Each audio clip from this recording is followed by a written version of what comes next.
مہندی کی رسم ہمارے معاشرے کے اندر اس کا کیا حکم ہے؟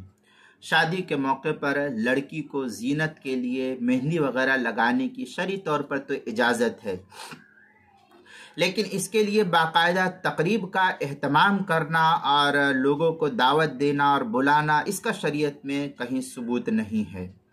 بیجا تکلف اور بیجا یہ اسراف ہے، اور مرد کے لیے ہاتھ پیر میں برائے زینت کے لیے مہندی لگانا یہ قطعی طور پر درست فقہا نے نہیں لکھا ہے، کیونکہ اس میں عورتوں سے مشابہت لازم آتی ہے جس کی ممانعت شریعت کے اندر وارد ہے، اس سے پرہیز کرنا چاہیے۔ چنانچہ سنن ابو داود میں ہے عن ابن عمر رضی اللہ تعالی عنہما قال قال رسول اللہ صلی اللہ علیہ وسلم من تشبہ بقوم فہو منہم۔ اس سنن ابی داود کی روایت ہے، جلد نمبر کتاب اللباس باب فی لبس الشہرہ، یہ جلد نمبر 2 صفحہ نمبر 559، حدیث نمبر 4031، دارالفکر بیروت کا چھپا ہوا نسخہ۔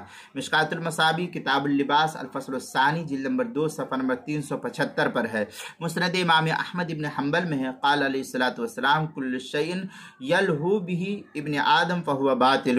یہ مسند امام احمد ابن حنبل کی روایت ہے، جلد نمبر 4 صفحہ نمبر 141، حدیث نمبر 17470۔ اسی طریقے سے ایک اور روایت جو ہے صحیح بخاری کے اندر ہے، عن ابن عباس رضی اللہ تعالی عنہما قال لعن رسول اللہ صلی اللہ علیہ وسلم المتشبہین من الرجال بالنساء والمتشبہات من النساء بالرجال۔ اس طریقے کی عبارت جو ہے صحیح بخاری کے جلد نمبر 2 صفحہ نمبر 874 پر اس کو نقل کیا۔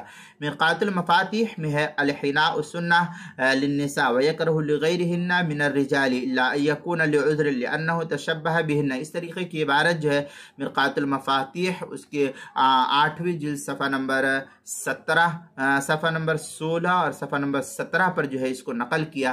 اسی طریقے سے کتاب المسائل اس کی 4 جلد صفحہ 309 اور 310 پر بھی اس کو نقل کیا گیا۔ لہذا اس طریقے سے ہم جو ہے اپنی آل اولاد کو مہندی کی رسم سے خوب اچھی طریقے سے بچانے کی کوشش کرے۔ یہ ہندوانہ رسم ہے، اس سے ہم اپنی اولادوں کو خوب اہتمام کے ساتھ بچانے کی فکر کریں۔